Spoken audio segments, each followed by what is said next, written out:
Hey guys, welcome back to Andy's Dinosaur Reviews, and today we are back with another brand new Mattel Jurassic World Hammond Collection release. We have the final of the smaller figures. This is the Troodon.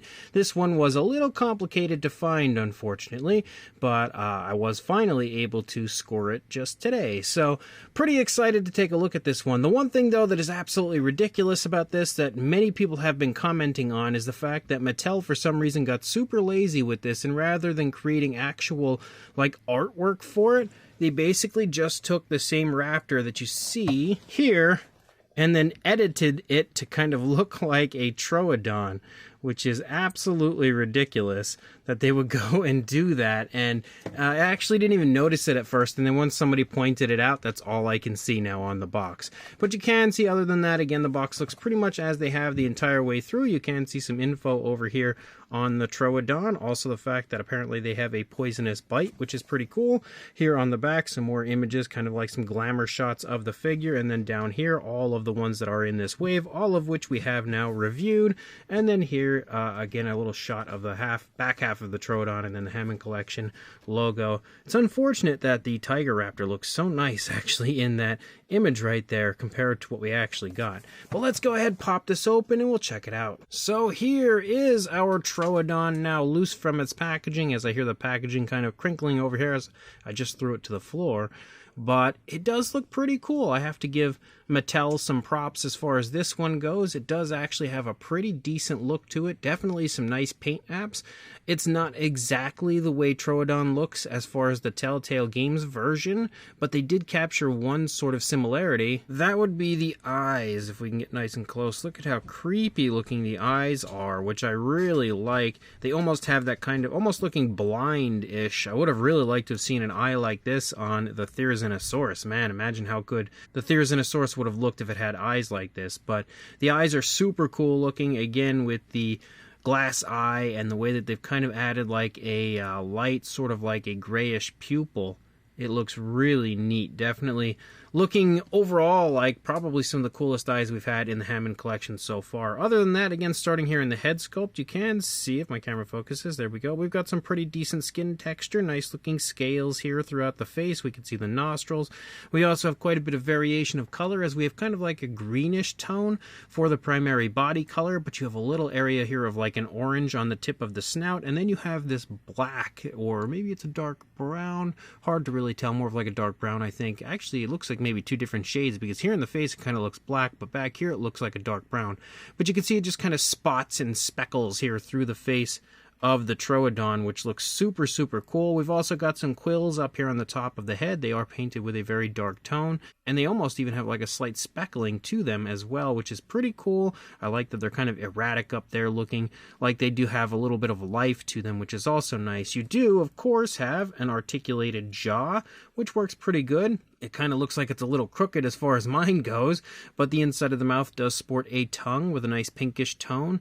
Other than the tongue, though, for the most part, you can see the lower part of the jaw is just the same color as the lower jaw. The pink doesn't run all the way through. You can even see moving up along the side of the tongue. The pink doesn't follow through in that area. We can see it, though, on the skin stretching, and also on the inside of the mouth on the upper side, which is nice. The teeth on the upper side look okay. Again, maybe a little bit too big, and there's not really all that many teeth up there, but they look better than some of the other Hammond collection teeth do as far as actually kind of having a genuine sharp look to them. The teeth on the lower jaw look pretty much like the standard teeth usually do, but again, the jaw does articulate pretty nicely, also closes nicely. As we move into the neck, you again see more of that speckling pick up. You can also see that light tone of the lower jaw followed down into the neck area, moving down through the throat, but disappearing, unfortunately, before we move down into the body, and not even disappearing gradually, just an absolutely abrupt transition as we move down.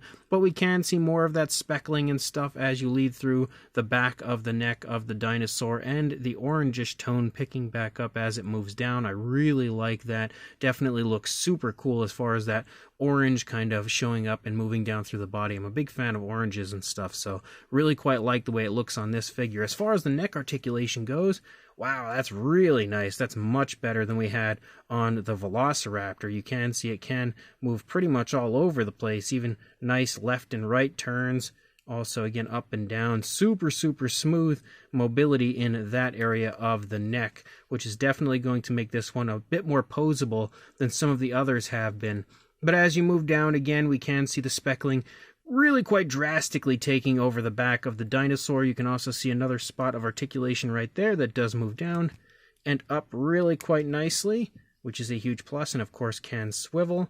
So the neck articulation is definitely far better on this one. You can get a nice kind of attack pose out of this one, which you can see. Again, it's way better on this one than some of the others have been. As we move down into the body, the skin texture is really quite fine for the most part, but it does look pretty good. We can see a big cluster of quills up here on the back of the dinosaur as well, and I like the fact that they painted those with a black, but also dry brushed some of that orangish tone over them, helping them to pop up there in that area. But I think they look really good. You can see all sorts of different, kind of ways that the quills are sticking out of the back of the dinosaur, giving it, again, a good bit of life and realism, which does look really nice. As we move down into the arms, you do have some decent looking skin texture, some nice muscle definition shown off as well, and a little bit more of that kind of speckling just moving down the early part of the arm before it disappears. And then as we move down into the hands look pretty nice. The fingers themselves look good. You've got some scoots down the fingers. We can see the fingers are curved, very much so curved in toward the hand. The claws look pretty good, but sadly unpainted. And I'll never understand that. When it comes to the Hammond collection, you would always expect the claws to be painted, but unfortunately some of them don't get that treatment. The arms can move forward and back, also out away from the body, and you have elbow articulation, which can swivel and again go forward and back, so allowing you the ability to really nicely pose the arms in almost any position that you would like. As you move back, we continue to see again that kind of greenish, sort of a tan kind of tone for the primary body color. It's a very interesting tone of color, more of the orange following along the upper part of the dinosaur. As we move out into the tail, you can see it transitioning away, unfortunately. As you move down into the thigh, though, you can see more of that speckling leading down and overtaking most of the leg, which looks really good. The skin texture looks really nice as you move down the legs, very vibrant. We could see the knee right there, and I love that the legs transition to that same dark brownish tone for the foot, basically in like the ankle area moving down, and then it basically is just that tone of color for the entire foot, which kind of shows that they didn't really paint the nails, because the nails are just the same color as the foot, which means this one technically doesn't really have any painted claws at all, which is unfortunate, but it still looks okay because it's all a dark tone, so it just sort of meshes and blends like it is painted. But the legs forward and back, again, nice smooth articulation there. They do have a little wiggle room out away from the body. We also have the knee, which is a little stiff, so I don't want to force it, but you can see it moving. It can also swivel, and then as you move down, you've got another spot right here, which is also stiff, so there we can see it swiveling and stuff, but it can also go up and down. There we go. We got it kind of worked in. The knee is definitely a little stiff, but overall it seems to be working pretty decently. And then as we move out into the tail, you can see that speckling continue on, but does end about 3/4 of the way through the tail. Maybe even like 60% of the tail seems to have it before it disappears. And then the rest of the tail is just the primary body color. We don't have any variation of color moving along the underside. The only other thing I will say is the tail definitely seems short. This is almost like old school Hammond collection, where the tails were still kind of short, and then they improved the length on the newer ones, but this one seems to still have a bit of a shorter tail. But of course it does have a wire tail, like we usually get for the Hammond collection, and it also has the ability to articulate the tail here, left, right, up, down, and can swivel. So overall, it's not absolutely perfect, but when it comes to a very cool kind of stylized version of a Troodon, it is pretty darn neat. I really would have preferred that they just straight up tried to create the Telltale Games version, which obviously they did not, but at least they did kind of take some elements of that Troodon and add it to their version here, which is pretty cool. As far as the size goes, now in the position it's currently standing, I could of course stretch the neck out. I guess maybe we'll do that. Kind of like the position it was in. But if we stretch the neck out, I don't know if it's going to stand now because it's kind of top heavy. There we go. We have it kind of posed straight out, sort of.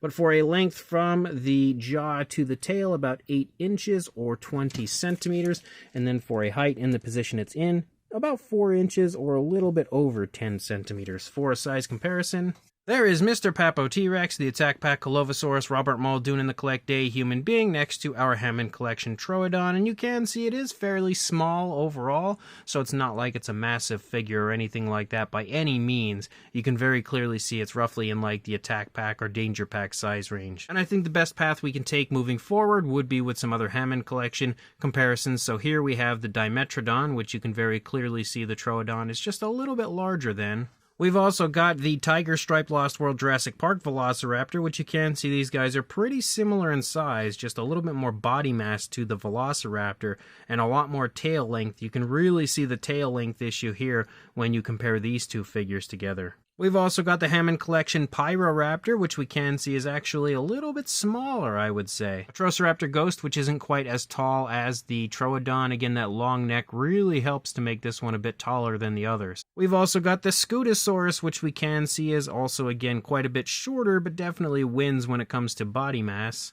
And then finally, one of the best that the Hammond Collection has to offer, in my opinion, the Stygimoloch here next to the Troodon, showing you that, again, there is still a little bit of difference in size, at least as far as a height goes with these two. So this brand new Mattel Jurassic World Hammond Collection Troodon figure is actually really quite cool. I'm definitely a big fan of this one, and I absolutely am going to be buying quite a few more of these because I'm going to need a small pack of these guys in my collection. Sculpt-wise, it's actually quite nicely done. It overall has some pretty decent, quite vibrant detail. Nice sort of creative design. I think it looks good with the quills and stuff here through the body, so that's definitely a plus. I again would have preferred they just made the Telltale Games version, but they did take some elements of that version and add it to the Hammond Collection version, like the eyes and everything, which I do think looks really cool on the figure. I also quite like the paintwork of this one. The very cool kind of speckling that it has going on does look really nice, and the orangish tones look fantastic. The only thing I wish